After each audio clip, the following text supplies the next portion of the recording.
ان الدین عند اللہ الاسلام، بے شک اللہ کے نزدیک دین صرف اسلام۔ تمام تر تعریفیں، تمام حمد و ثنا اس ذات واحد کے لیے زیبا ہے کہ جو کل کائنات کا مالک و مختار ہے، وہ معبود برحق کہ جس کے قبضہ قدرت میں ہماری موت و حیات سے لے کر کائنات کا ہر نظام موجود ہے، وہ جو ارحم الراحمین ہے، بے انتہا رحم کرنے والا کہ اس سے بڑھ کر رحم کرنے والا کوئی دوسرا موجود نہیں، وہ جو ستار العیوب ہے، عیبوں کا ڈھانپنے والا، عیبوں کی پردہ پوشی کرنے والا، وہ جو احسن الخالقین ہے، بہترین خلقت کا انجام دینے والا، کائنات میں، وجود کائنات میں ایک ایک ذرہ اس کی بہترین خلقت کی گواہی دیتا ہوا نظر آتا ہے کہ اس جیسا کوئی مصور ہے ہی نہیں۔ وہ ارحم الراحمین ہے، جبھی انسان کو تنہا نہیں رکھتا، سلسلہ ہدایت کسی دور میں منقطع ہوا ہی نہیں، اور وجود دنیا اس بات کی دلیل ہے کہ یہ دنیا ابھی تک قائم ہے، چونکہ پردہ غیب میں قائم اب بھی موجود ہے۔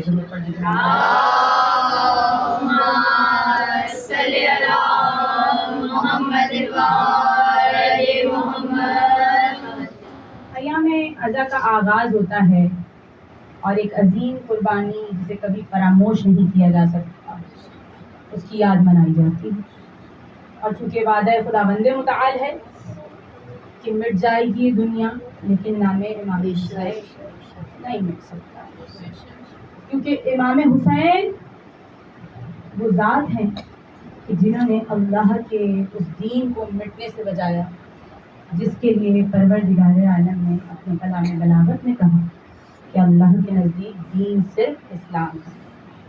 شدت سے اظہار ہے کلام بلاغت کے اس جملے میں نے ابتدائے محرم سے ہی اپنی ہر مجلس میں کہا کہ دیکھیے دنیا میں مختلف مذاہب اور ان کے پیروکار انہی مذاہب پر، ان کے احکامات پر عمل کرتے ہوئے، پیروی کرتے ہوئے اپنی زندگی کو گزار رہے ہیں، لیکن جس نے اس کائنات کو سجایا اس نے اپنی پسند کا اظہار کیا کلام بلاغت میں کہ میرے نزدیک دین صرف اسلام ہے۔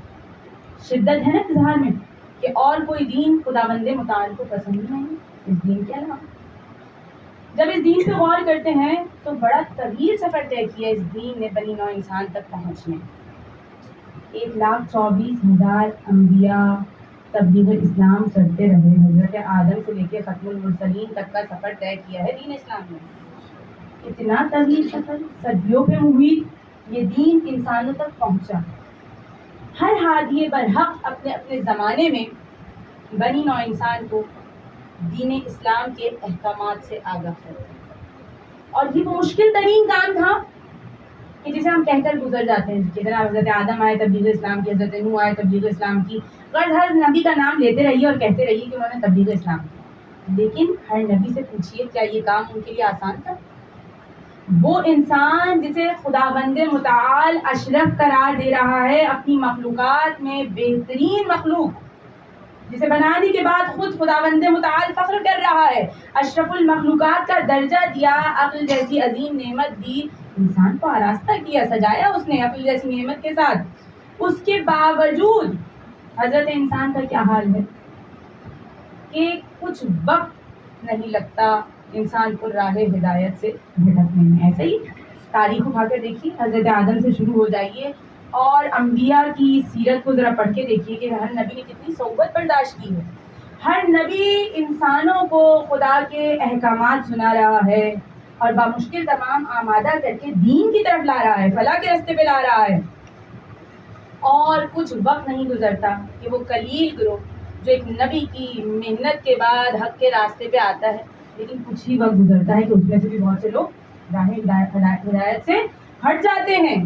ایسا ہی ہے، یعنی ہم جو تاریخ انسانیت اٹھا کر دیکھتے ہیں تو فلاح، نجات، بہتری اور آخرت کے انجام، بہتر انجام کی طرف ایک قلیل گروہ ہی ہمیشہ نظر آیا، کثیر تعداد ہمیشہ بھٹکی ہوئی نظر آئی، حالانکہ پروردگار عالم نے عقل جیسی عظیم نعمت سے ہر انسان کو نوازا، اور جنہیں نہیں عطا کی ان سے پھر کوئی سوال بھی نہیں ہے۔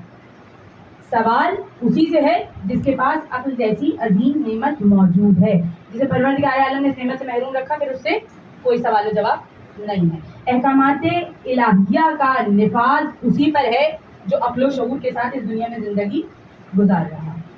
اتنی صعوبتوں کے بعد دین اسلام پھیلا، ہر نبی کا لہو شامل ہوا، ہر نبی نے اپنے حصے کی قربانی دی، دین اسلام مکمل ہوا، اور مکمل ہونے کے اعلان کے بعد ایک مختصر عرصہ ہے 2 مہینہ 10 دن، مکمل ہوا، اعلان ہوا، اور 2 مہینے 10 دن کے بعد دین اسلام بکھرنا شروع ہوا۔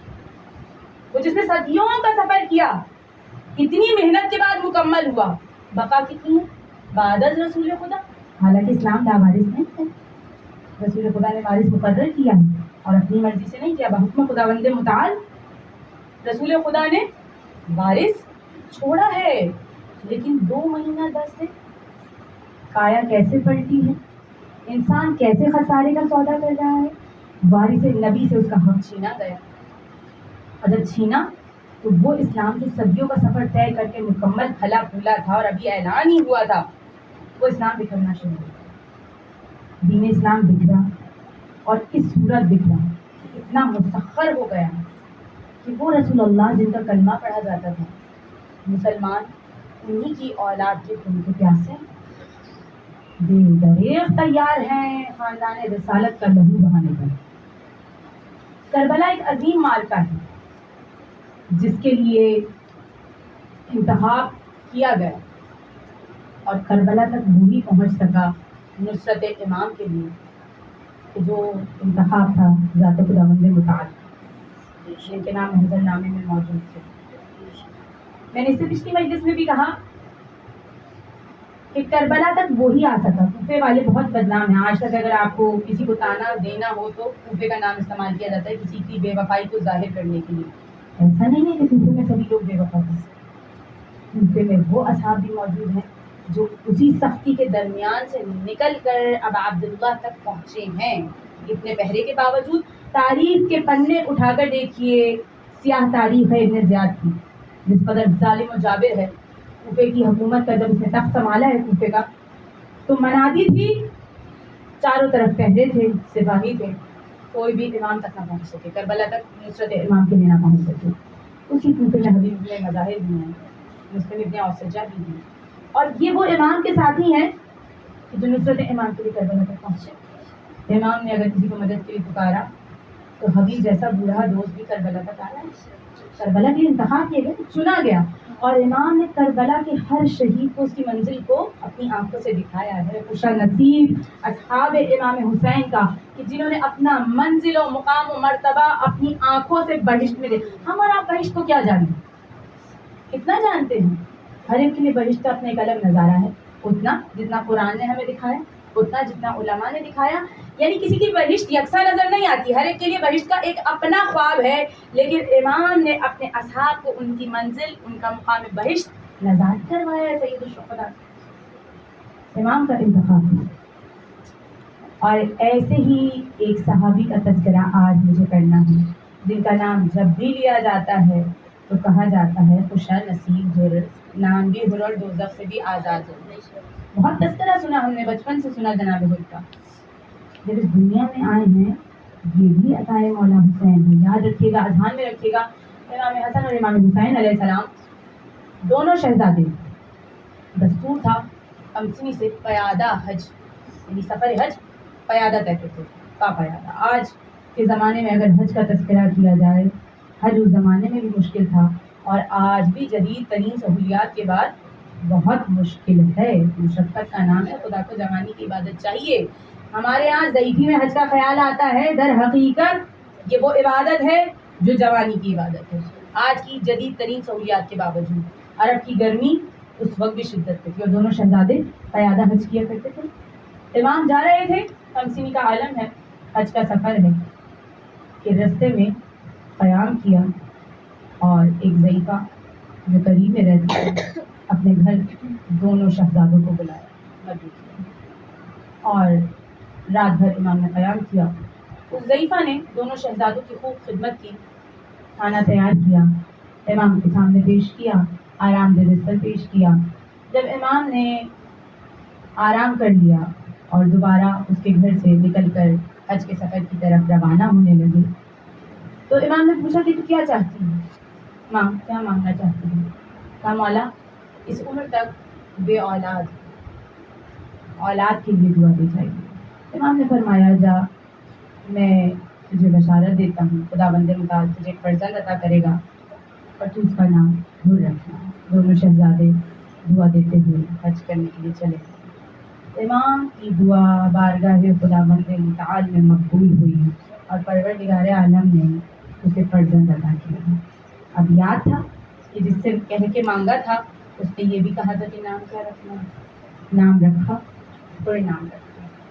نصیب حر کا جوان ہوئے تو یزید کی ملازمت اختیار کی، ملازمت بھی فوج کی ہے، فوج میں افسر ہیں، اور کام کیا سپرد کیا گیا کہ سید الشہداء کو گھیر کر کربلا تک لانا ہے۔ امام جب مکے سے روانہ ہوئے ہیں اور قافلہ بنی مقاتل تک پہنچا ہے اس منزل پر، جب امام یہاں سے روانہ ہونے لگے تو غازی ابو الفضل عباس سے یہ فرمایا کہ اے عباس، اب جتنا پانی کا ذخیرہ ہے ہمارے پاس اسے 4 گنا بڑھا دو۔ کہا آقا اگلی منزل تک کا پانی وافر مقدار میں موجود ہے، پانی کی کیا ضرورت؟ امام نے فرمایا اے عباس، پانی کی ضرورت پڑے گی، جتنا پانی ہے اس ذخیرے کو 4 گنا اپنے پاس بڑھا دو۔ امام سفر کرنا شروع کیا، سفر جاری و ساری ہے، سب جانتے ہیں کہ امام کا رخ کربلا کے بیاب ہو گیا، دشت کی جانب ہے۔ ایک منزل ایسی آئی کہ ابا عبداللہ نے حضرت ابو الفضل عباس کو بلایا، عباس رک جاؤ، کچھ دکھائی دیتا ہے، کوئی آتا ہوا دکھائی دیتا ہے؟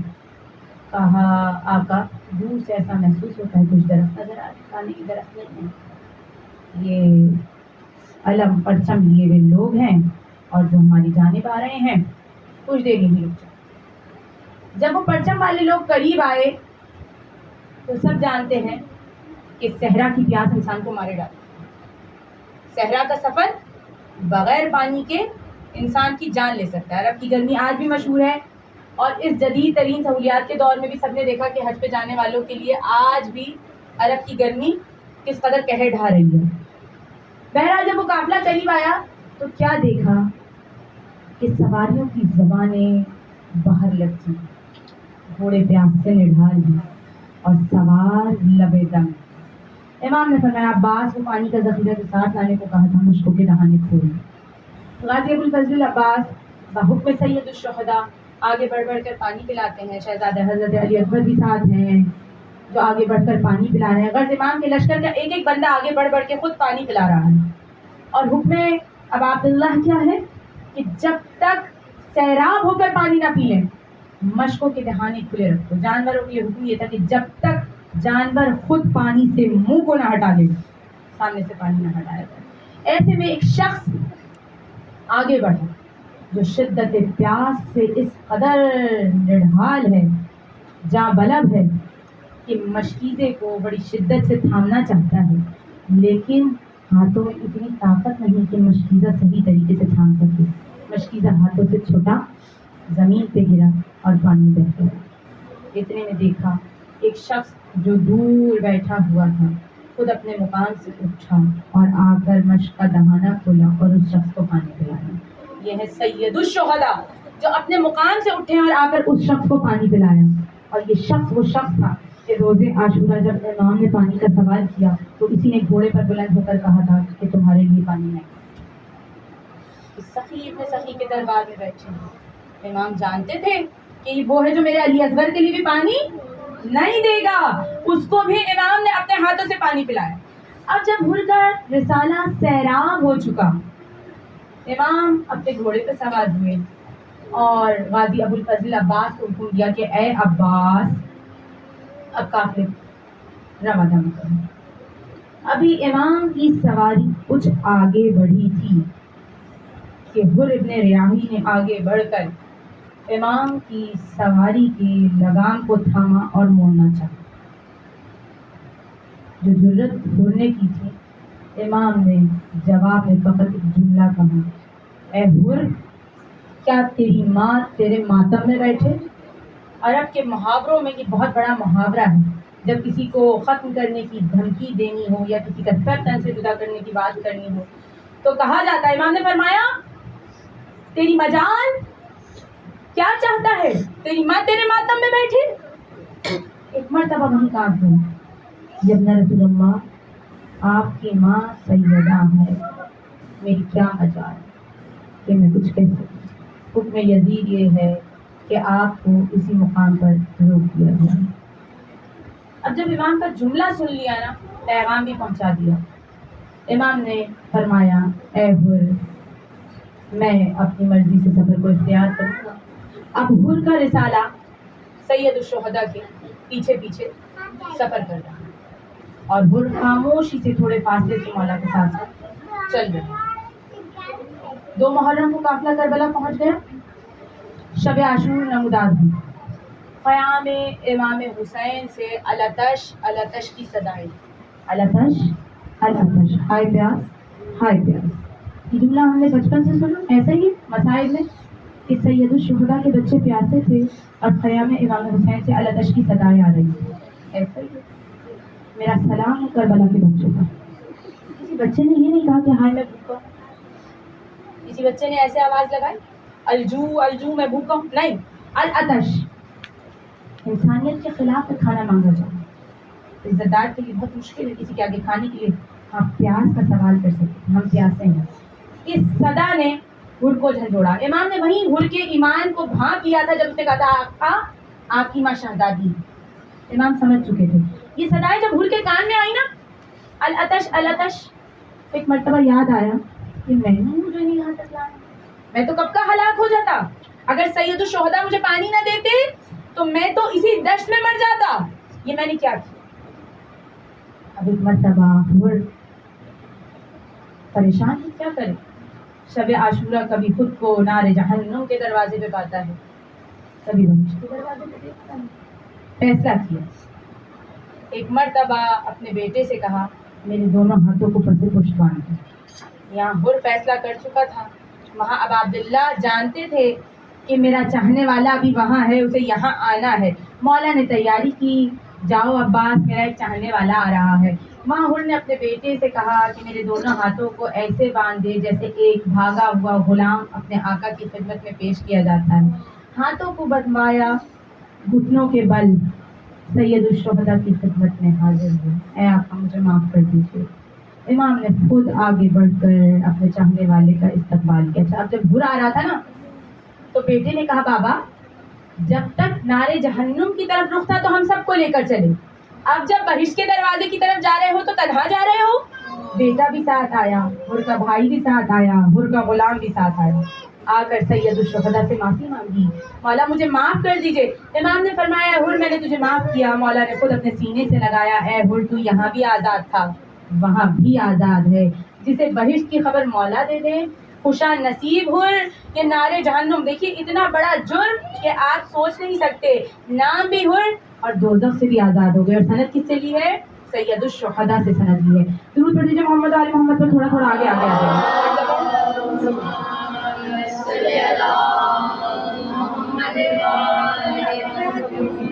یا علی یا علی اللہم صلی علی محمد۔ دوسرا تو یہی تھا کہ جناب حر کا واقعہ یہی تمام کر دیا جائے، لیکن ایک جملہ جس میں امام حسین کی حسرت و یاس اور پھر میں اپنی منزل کی جانب، کیونکہ آج کا پرسہ بہت عظیم پرسہ ہے، اذہان میں رکھیے گا۔ جب کربلا روز عاشورہ امام حسین کے لشکر کی جانب سے امام کے اصحاب جانا چاہتے ہیں تو جناب حر نے خدمت امام میں یہ عرضی پیش کی کہ مولا سب سے پہلے میں جانا چاہتا ہوں۔ اب حر نے جب اس خواہش کا اظہار کیا تو ایک مرتبہ حر کے بیٹے نے کہا بابا سب سے پہلے میں جاؤں گا۔ اب عبداللہ سے اجازت لی، سب سے پہلے حر کا بیٹا گیا اور جا کر جنگ کی، اور جب گھوڑے سے گرا ہے اپنے باپ کو مدد کے لیے پکارا۔ ایک جوان بیٹا جب گھوڑے سے گرے اور باپ کو مدد کے لیے پکارے تو ذرا سوچیں کہ باپ کس قدر تیزی سے بھاگا ہوگا اپنے بیٹے کی مدد کے لیے۔ لیکن جب حر اپنے بیٹے کے لاشے پر پہنچے ہیں تو کیا دیکھتے ہیں؟ سید الشہداء سب سے پہلے، حر سے بھی پہلے حر کے بیٹے کو اپنی آغوش میں لیے ہوئے۔ ایک مرتبہ حر نے چاہا کہ اپنے بیٹے کا لاشا اٹھائے۔ میں نے کیا کہا کہ دل یہ چاہتا ہے کہ امام کا حسرت بھرا جملہ سناتی ہوئی آگے جائے۔ جب حر نے چاہا کہ اپنے بیٹے کے لاشے کو اٹھائے میرے امام نے روک دیا، اے ہر، بوڑھا باپ جوان بیٹوں کے لاشیں نہیں اٹھاتا، ہم تمہارے بیٹے کا لاشا اٹھا کر لے کر جائیں گے۔ میں کہوں گی مولا ہر کو تو روک دیا، کچھ ساتھ ہی گزریں گی، علی اکبر جائیں گے، مولا علی اکبر کا لاشا کون اٹھا کر لائے؟ غربت امام حضرت نے سید الشہداء 3 محرم ہے، آج کا فرصت جناب رقیہ کو دینا ہے، اذہان میں رکھیے گا، آج ان بچوں کو رونے کے لیے بیٹھے ہیں کہ جو اس عالم غربت میں گئے ہیں کہ نہ ماں پاس تھی نہ بابا پاس ہے۔ جناب مسلم کی 4 فرزند ہیں، جناب عقیل کے پوتوں کا تذکرہ ہے، ذہن میں رکھیے گا، پوری نسل مسلم قربان ہے، پوری نسل عقیل قربان ہے کربلا کے میدان میں۔ اب عبداللہ پر اذہان میں رکھتے ہوئے چلیے گا، جناب مسلم جب کوفہ آئے ہیں، کوفہ پھر گیا، جناب مسلم تنہا رہ گئے، جناب مسلم جانتے تھے کہ میں شہید کر دیا جاؤں گا، وصیتیں کی، اور ان میں سے ایک وصیت یہ بھی تھی کہ میرے بچوں کو میرے بعد مدینے پہنچا دیں۔ بے دردی سے جناب مسلم کو کوفہ میں شہید کیا گیا، لاشیں کو دارالامارہ سے پھینکا گیا، آپ نے عید منائی، عید گزر گئی، اس عید کے دن سوچا جناب مسلم کہاں تھے؟ کوفے کے بچے لاشیں مسلم کوفے کی گلیوں میں گھسیٹتے پھر رہتے تھے، غربت مسلم۔ وصیت جناب مسلم کی قاضی شریح کو کہ میرے بچوں کو مدینے پہنچا دینا، لیکن مدینہ بچوں کے نصیب میں نہیں تھا۔ شریح کا بیٹا دور سے فرزندان جناب مسلم محمد اور ابراہیم کو قافلہ دکھا کر آ گیا، بچوں نے ہر چند چاہا قافلے کے ساتھ شامل ہو جائے، لیکن قافلے کی رفتار اس قدر تیز تھی کہ کچھ دیر میں وہ قافلہ بچوں کی نظر سے اوجھل ہو گیا۔ بہت کم سن، تاریخ بتاتی ہے 4 اور 5 برس کا سن ہے محمد اور ابراہیم کا، انجان شہر ہے، نواقف گلیاں ہیں، ابن زیاد منادی کرا چکا ہے کہ مسلم تنہا نہیں آئے تھے، اپنے بچوں کو ساتھ لائے تھے، جو بھی مسلم کے بچوں کو پکڑ کر لائے گا اسے انعام و اکرام دیا جائے گا۔ یہاں سپاہی تلاش کر رہے ہیں، مسلم کے بچوں کو گرفتار کیا اور دربار ابن زیاد میں پیش کیا۔ اذہان میں سن رکھیے گا، 4 اور 5 برس کے بچے ہیں۔ ابن زیاد شقی القلب، جابر ترین حاکم، جانتے ہیں ہمارے بابا کے ساتھ کیا سلوک کیا؟ اب جب دربار ابن زیاد میں ان کمسن بچوں کو پیش کیا گیا تو ابن زیاد نے سوال کیا، کہاں بھاگ گئے تھے؟ کیا سلوک کروں؟ وہی سلوک کر جو ہمارے باپ کے ساتھ کیا ہے۔ ہاشمی خاندان کے بچے ہیں نا، اپنی شجاعت کی پہچان کروائیے، جناب عقیل کے پوتے ہیں، وہی سلوک کر جو ہمارے باپ کے ساتھ کیا تھا۔ ایک مرتبہ حکم دیا بچوں کو قید خانے میں ڈال دیا جائے، جناب مسلم کے بچے قید خانے میں ہیں، قید خانہ بھی ایسا تنگ و تاریک ہے، اور قید خانے میں بھی سکون سے نہیں رہنے دیا گیا محمد اور ابراہیم کو۔ اس کمسنی کے عالم میں بھی کبھی بھائی کو بھائی سے جدا کیا جاتا ہے، کبھی تنہا بند کیا جاتا ہے، اور کبھی ایسے قیدیوں کے ساتھ کہ جن کے چہروں سے وحشت ٹپکتی تھی، اور محمد ابراہیم کو دلاسے دے رہے ہیں، ابراہیم خوف کے مارے چلا رہے ہیں، اور دلاسا دینے کے لیے کوئی چارہ نہیں، تو محمد آیات قرآنی کی تلاوت کر کے اپنے بھائی کو دلاسا دے رہے ہیں۔ کوئی اور حل نہیں ہے نا محمد کے پاس، بابا سے بلند تلاوت قرآن کر کے اپنے بھائی کو دلاسا دے رہے ہیں۔ 1 سال جناب مسلم کے بچے قید خانے میں رہے ہیں، 4 فرزند ہیں، 2 جناب مسلم کے ساتھ کوفے میں آ کر مقیم ہوئے، 2 کربلا میں روز عاشورہ ابا عبداللہ کے ساتھ اپنی جانوں کو قربان کیا، اور آج بھی گنج شہیدہ میں ان 2 شہید بچوں کے قبریں موجود ہیں، اور یہ 2 بیٹے محمد اور ابراہیم کربلا سے دور مسیب شہر میں دونوں کے روزے وہاں پر موجود ہیں۔ 1 سال جب تک قید رہے تو یہ عالم ہوا کہ ایک مرتبہ بھائی نے بھائی سے پوچھا، اے بھائی ہم یہاں سے کب رہا ہوں؟